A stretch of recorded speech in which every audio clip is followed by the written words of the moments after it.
I am officially running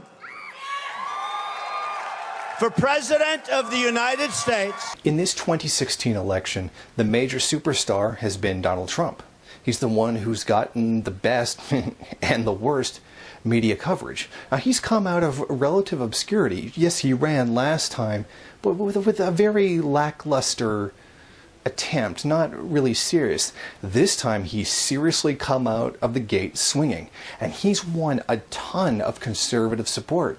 In fact, the Republican Party would be crazy to get rid of him. Trump has really captured the imagination of conservatives, and he's garnered a lot of support from them. But how has he done this? It would be very overly simplistic to just resort to what a lot of the liberal media is saying. Well, he's a loud, obnoxious racist. And that every time he says something racist or sexist, he gets more support. And that really says something about conservatives. I think this explanation is just a little bit too simple, and that I think it's more important that we go much more in depth on just why Trump is so important.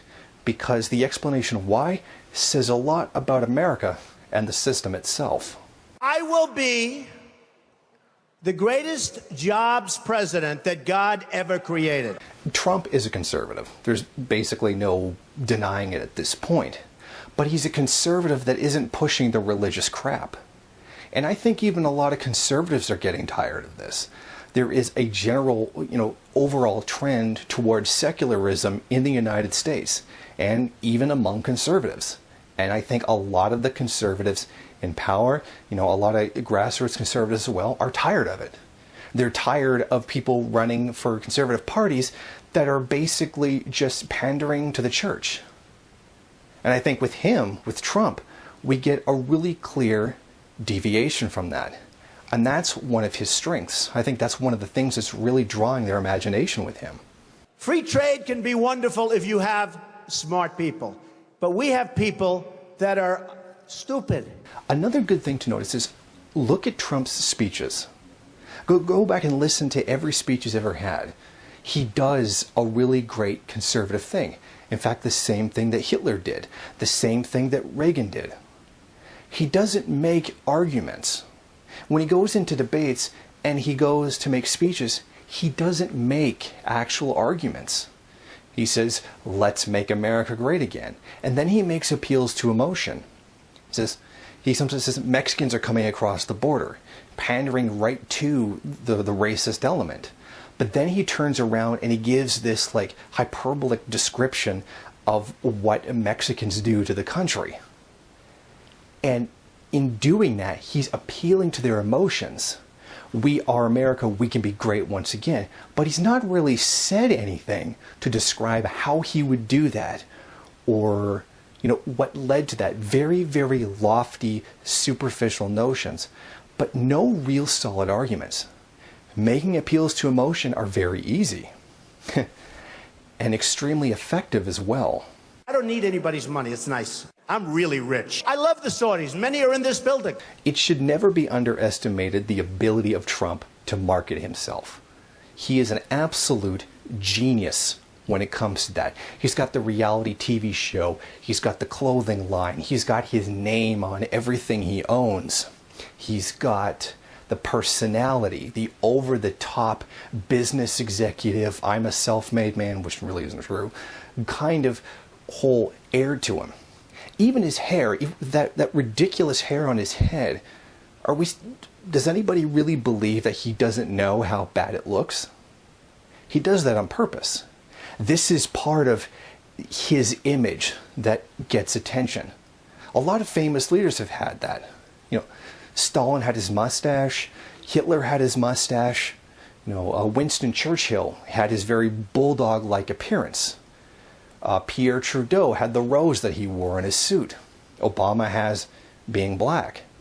This is that one key physical feature that draws attention to the person. And in his case, as with his personality, it's just over the top. You could see there was blood coming out of her eyes, blood coming out of her wherever. But she was, in my opinion, she was off base. Given everything he says, overtly racist, sexist, he's doing this for a reason. And I think that reason is a lot of what has been coming out of liberal circles is burning itself out. All this gender identity politics, a lot of the, borderline really crazy stuff. Some of the anti-racist stuff that's now bordering on becoming white guilt. It's not white guilt yet, but it is definitely going along those lines. Trump is the backlash to that. Trump is the rejection of this. He's a rejection of that whole feeling for people, caring about their feelings or what their lives are like. He's very much the antithesis of that. He comes in, he's loud, bombastic. I don't care about you. I don't care about how this system runs. It's all about me and each individual's ability to achieve. Essentially, he is a strongman. He comes in, he tells the Mexicans to shut up. He comes in, he tells women to shut up. And he tells everybody basically to shut up and that he's in charge. He's the strongman that's running around right now telling the show. And if history has shown us anything, people like a strongman. And that's especially true when things have gotten so liberal. All these ideas, like a lot of the gender politics and all this stuff, there's a backlash. That's not the mainstream. People don't really feel that way in America. This is a very liberal college campus type of ideology. And that's pretty much where it stays. It doesn't get into the masses. It stays within a very small niche that is very loud. But that's not the general American public. And they frankly don't like it. The general American public doesn't really care about LGBT rights. They're not hyper-manic about it like these activists. These liberal college activists are. Generally, they don't care. And then Trump comes along and says, to hell with them. Jobs, money, strongman. That's why he gets the support. He's a manifestation of the backlash against liberal college activism. Because that liberal college activism, as much as it tries to portray itself as the mainstream, it's really not. America is not a forward-thinking nation. It's never been a forward-thinking nation. It's never been a really liberal people. And Trump is the antithesis to that. He's the backlash to it. They're bringing drugs. They're bringing crime. They're rapists. It also can't be denied that Trump, despite being overtly racist, has a lot of support from black people, particularly black men. Because Trump epitomizes the pop culture garbage that is fed to the black population. He's got the brand, he's got the clothing line, he's got all the cars, he's got all the, a lot of stuff that we get out of hip hop and rap stars, which is complete garbage. I don't mean the socially conscious stuff. I mean like the complete crap that the mass media feeds young people, particularly African Americans. And he epitomizes that. It's me, me, me. I've got the money, I've got the cars, I've got the power, and to hell with everybody else who doesn't have it. And if anybody disagrees with you, well then they're just a hater. They're just jealous of your success. And he very much epitomizes that attitude, which is very common, particularly within the young African American community. And he's drawing upon that. One of the things not frequently talked about in the United States is the hostility, the racism between Latinos and blacks. It's there. There's a lot of racism between these two groups in the United States. Again, a lot of liberal college activists, online people like to portray it as a united struggle. Sure, both of their fates are bound up together. They do have to unite against racism. But that's not the way things are right now. They're not united. This social justice image isn't reality. It's what reality should be, but it's not what it is. And Trump is playing on that. He knows that by doing all this, anti-Mexican racism, he's going to get a lot of black people on his side. And as we've seen, it certainly does work. Then I'm going to get a call from some lobbyists. I say, you didn't do anything for me, and I'm not doing anything. I only care about one thing, making America great again. That's all I care about. Okay? That's all I care about. But what is Trump really? Loud, obnoxious, self-centered, self-glorifying, white, rich. He's the conservative version of Obama. Obama is an ethnic minority, well-spoken, educated, cares about people. And this was the great thing about him. Donald Trump today is the conservative version of what Obama was when he was running for office the first time. As Obama ran on hope, Trump is running on a similar idea. I wouldn't call it hope, but more like an obnoxious, we can make America better again kind of thing. He's not looking forward to the future to bring in fresh new ideas, to bring the country forward like Obama did. One of his slogans was forward, progress. Trump is doing the Obama of conservatives. He's saying go back. Go back to when, people had middle-class jobs. Go back to when America was really great. Let's go back to when conservatives ran things and everything was some kind of almost glorified 1950s fantasy. That's what Trump is really doing. He's doing the Obama thing, but he's doing it from a conservative perspective. I don't need anybody's money. It's nice. I'm really rich. I love the Saudis. Many are in this building. The big appeal of Donald Trump is that he epitomizes the American spirit. I'm a self-made man. This is American exceptionalism. America is the greatest country in the world. We have a perceived right to rule. We have the uniquely American entrepreneurial spirit that made us great. We have that whole American exceptionalism to it. See, here's the thing. In the last couple decades, that perceived superiority has been seriously challenged, if not outright knocked down.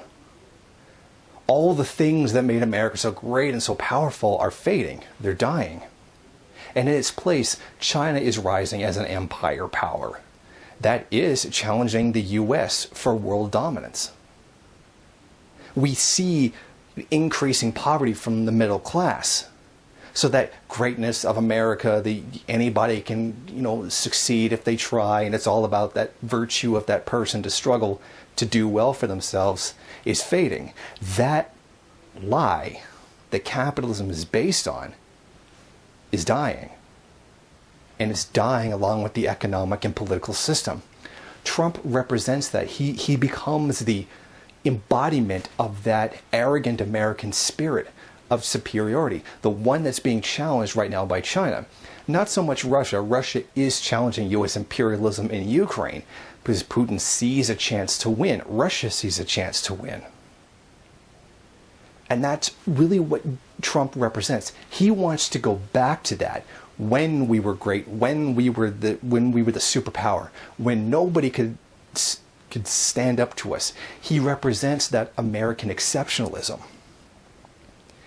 promising to bring that back, to prop up and legitimize that American perception of superiority.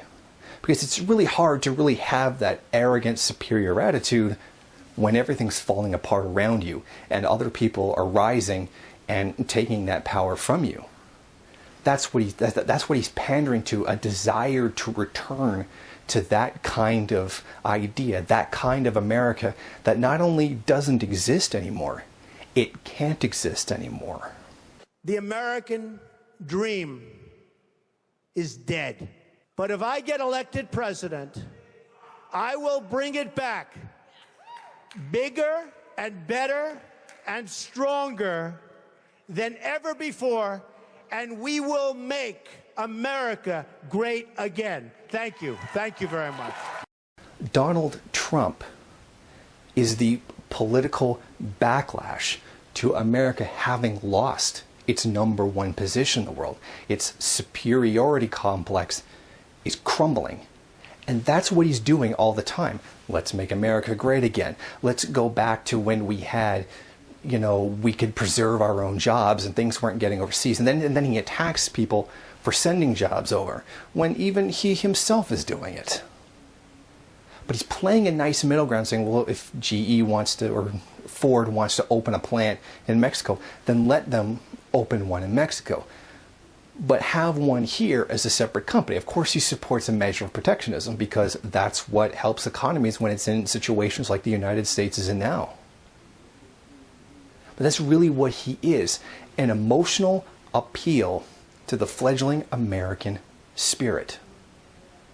That American exceptionalism, which can't be justified anymore, given the rise of places like China and to some degree Russia.